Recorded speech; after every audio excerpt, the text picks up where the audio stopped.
Who do I need to be? Who does my team need me to be? Who does the world need me to be? Who do I want to be? These are the questions that Ruby Rose has to face within herself to continue to move forward. But I want to take a closer look into Ruby and understand why Ruby choosing herself was the most powerful action she could have taken.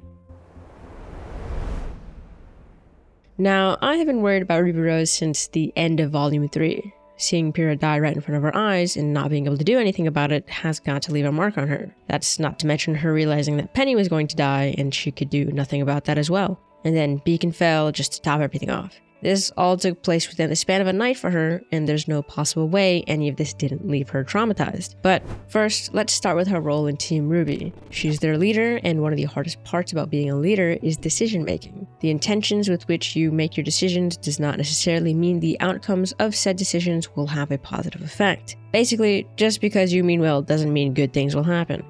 And this is something that is proven time and time again.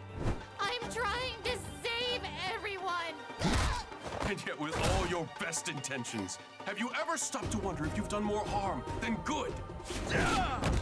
Ruby's a girl with a pure heart. This is something that can be seen throughout her interactions with everyone in the show, and something that Blake quite literally says when describing her with one word to Sun. Okay, well, I remember getting to know Ruby and thinking, this girl is the embodiment of purity. And in the case of Team Ruby, all they want to do is help the people who are unable to help themselves. But how do you think they would feel if at every pivotal moment there was a massive turnaround that you could have never anticipated that will save the opposing side?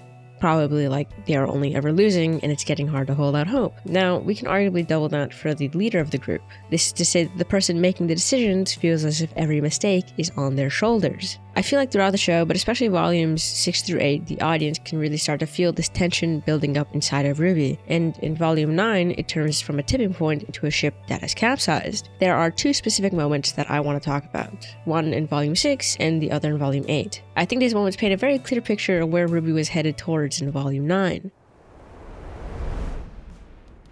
So, in Volume 6, I feel like Ruby is coming into her role as a leader full force. She has been the leader of Team Ruby since Volume 1, so we know that every single person on Team Ruby and co. has grown to trust her ability and decision making. She's the one who made the plan to take out the Grim on the train. She's the one who made the decision to ask Jin about Ozpin. She was the one who was able to save everyone from the apathy. She was the one with the plan to take out the mech, and she was the one with the plan to take out the Leviathan. And none of these things were necessarily easy to pull off. In Volume 6, Ruby needed to step up a bit more, especially after the instance with the apathy, since Crow felt guilty and felt like he almost got everyone killed. Crow's main goal after that was to try to protect them at any cost, but that meant no moving forward. So Ruby had to lay her foot down with him on how they will proceed. The plan does get derailed, but not because it was bad, but because of, once again, a force that was not accounted for. Adam.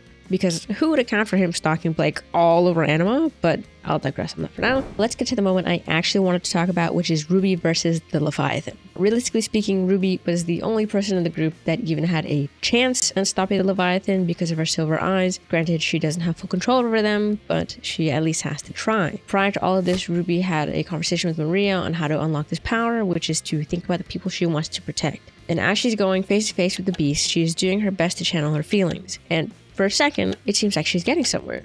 But as she's digging deeper into her emotions, there are images of tragedy in her life. Memories of the fall of Beacon, Blake and Yang lying on the ground wounded, being unable to communicate properly with Yang after Beacon, and two of the most impactful deaths in the show for Ruby Rose.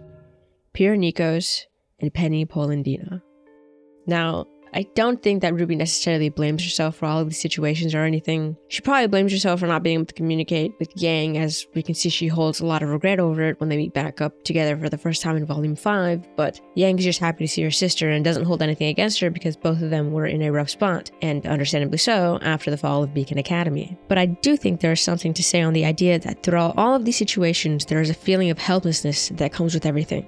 Hell, I remember watching Volume 3 for the first time, and even I was distressed by everything going on, thinking, how do they get out of this? And the answer was, they don't. The situation was a total loss, and they needed to take their time in Volumes 4 and 5 to grow from everything they've been through. But it's that feeling of helplessness that I believe never fully went away. She's trying her absolute best to be the leader everybody needs her to be, and if I'm being completely honest, I think she's doing the best job that she possibly could. She could have never been prepared for dealing with an immortal being whose goal is to destroy everything in the world. It's hard to know who to trust, how to handle a military rule, and still be able to deal with life-threatening situations on a regular basis. Yeah, she's an upbeat and positive person, but it's hard to keep that up when at every turn your best intentions and plans get foiled. With all of that being said, Volume 7 is a lot of questioning and decision-making that will affect not only Atlas, but the entire world of Remnant. And as you can guess, or already know, situations most definitely took a turn for the worst, which leads us into Volume 8 and the second main point I wanted to talk about, the conflict between Yang and Ruby.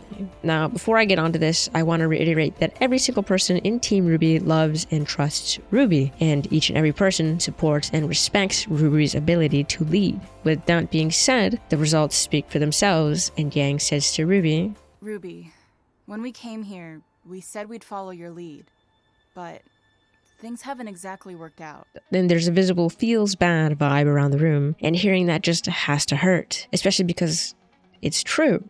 Like I said before, many of their plans get foiled and situations are worse than where they started out. The team at this point has a choice. Either try and get Amity Tower up and get an urgent message across Remnant, which is something that only has a possibility of working, or help the people that can now, the people of Mantle, and try to save them while they can. And honestly, I think they need to split up because both of these causes were important. Yeah, would it have been beneficial to have all forces in one spot? Sure, Ruby and Yang were both right in their own way, and their motivations to do what they thought was right made sense. But that comment coming from Yang was just reinforcement of Ruby's feelings that she is not a good enough leader for the team. Yang didn't mean it in a way to demean Ruby at all. Like I said, she loves, respects, and supports Ruby, but she was laying down a hard truth that nothing was really going their way. And by the end of Volume 8, this seems to have rang even more true, especially after the plan to get help from other kingdoms seemingly failed after everything they've been through. Ruby laments that all she does is take risks that never work, and Yang does her best to help her come to terms with the fact that both of their plans didn't work and they're called risks for a reason. It's always better to have some kind of optimism and at least try, because the alternative is just giving up. Ultimately, the end of V8 looks like it ends in utter failure, but again, that is mainly because of a force they didn't anticipate. In this case, it was Cinder getting a hold of the lamp and asking Jin what Team Ruby was planning, giving her all the information she needed to combust everything into flames. Volume 9 really delves into Ruby's negative feelings. There is a disconnect that is felt from Weiss, Blake, and Yang when it comes to sensing Ruby's emotions, something that is visibly seen in the opening of V9. It's not like they're actively trying to ignore her or anything like that, but given everything that is going on around them, they don't seem to take Ruby's distress into consideration. Then enters Jean Arc, who is very clearly looking different and also not completely in his right mind, and understandably so, but the other members take quick note of this and try to help Jean with his emotions, something that Ruby didn't get the benefit of at the time. But we'll get onto that in a minute. First, let's talk about Ruby and the herbalist. The way Ruby puts pressure on herself is as blatant as it can be in this scene. Her psyche tells her that it's up to you to make everything better. Go up against an impossible situation and come out of the other side victorious, because it's just that easy, right? What are you? Is the question that resonates. A huntress? But they always say the day and you haven't done that. What about the people that need you? Haven't you failed them all time and time again? With this line of thinking going on, what is Ruby supposed to do about it all? And her psyche gives her the answer. You can do whatever you want. Be whoever you want. You don't even have to be Ruby Rose. You don't have to be Ruby Rose, the person who hasn't done anything right. You can be someone else who has the ability to lead everyone to a better future. So, what are you gonna be? Now, we've reached the tipping point for Ruby in which her emotions cannot be contained and she blows up at everyone. Remember how I said before that no one was taking the time to help Ruby with her feelings? To be fair, it's not necessarily for a lack of effort. Yang, Weiss, and Blake tried to reach out previously, but Ruby didn't really want to talk about her feelings at all. Probably feeling stressed as the leader that she had to be okay for everyone. And there were times where other things got in the way entirely. However, that doesn't change the fact that Ruby was never able to express her troubles. Ruby is always the first one everyone turns to for words of positivity or for some cheering up, but it felt as if that couldn't be reciprocated. And when Jean comes in, the team immediately tries to help him and asks him to lead the way. Which makes sense. Jean has been in the Ever After for a much longer time than any of them, but once again, that doesn't change the feeling that Ruby has. The team needs someone else who won't mess everything up. And then Ruby says something to Jean that really sets him off. Now, I would like to be clear that I don't hold anything against any of these characters in this situation. Both Jean and Ruby have gone through situations that have left them both traumatized. And sure, Jean now has more years than anyone at this point, but he spent all that time alone, not being able to work out his feelings and projecting his hopes to be a savior onto this paper town. So the emotions are high and the negative tension is palpable for both of them. But the last words he says to Ruby are what hit home the most to her. Oh, and let's not forget the reason we're in the Ever After in the first place is because of your plan that didn't work. What about you? It's all about you! Essentially saying everything that has happened to them is Ruby's fault, something Ruby has most definitely internalized and is now being thrown back into her face at this moment. Which brings us to... So, if we were at a tipping point before, then we are on a full-on capsize at this point. If there is one way to destroy someone, it is to distort their reality. Coupling that alongside pushing all of their failures and regrets onto them at once, then we have one of the worst situations imaginable. Neapolitan was the perfect character to do this with her semblance. She even states, as Torchic, that she doesn't want Ruby to just die, but she wants her to be torn apart. All of Ruby's past comes literally flying at her, people she couldn't save, situations that couldn't be salvaged, all yelling at her that everything bad that has happened was her fault, saying she has never done any good in the world and it would have been better off if she was never there in the first place. Neo keeps pushing and pushing, and Ruby finally swings back, but when she looks up, she sees Oscar, another person she cares about, take a hit from her scythe, which just becomes another example of someone getting hurt by her actions. And then she sees Neo's version of her friends, looking at her, realizing that they were better off without her. And she begins to accept this idea that maybe Neo was right. All Neo did was push the button that was halfway pressed. Little tries to come to her aid, but Neo crushes them right under her foot, once again showing that someone is suffering because of her. And now her real team finally makes it to the battlefield, but it's too late. She just looks at them straight in the eyes and drinks the tea, supposedly ending the Ruby Rose as we know her. I don't want to be me anymore. Is all that she is left with as she heads for Ascension. As Ruby heads towards Ascension, she has no idea what she wants for herself. The crushing reality of the idea that she could have done more harm than good settles within her, and the blacksmith asks her, "What if you could be anyone?" Now she's posed with the opportunity to choose to be someone other than herself and be the person she thinks everyone needs. But who exactly is that? How can she be sure her decision would be the right one anyway? All of this is weighing down on her shoulders and leaves her paralyzed. It's all so heavy. It's the only thing I can feel anymore. And it never, ever goes away. The feeling of not being enough.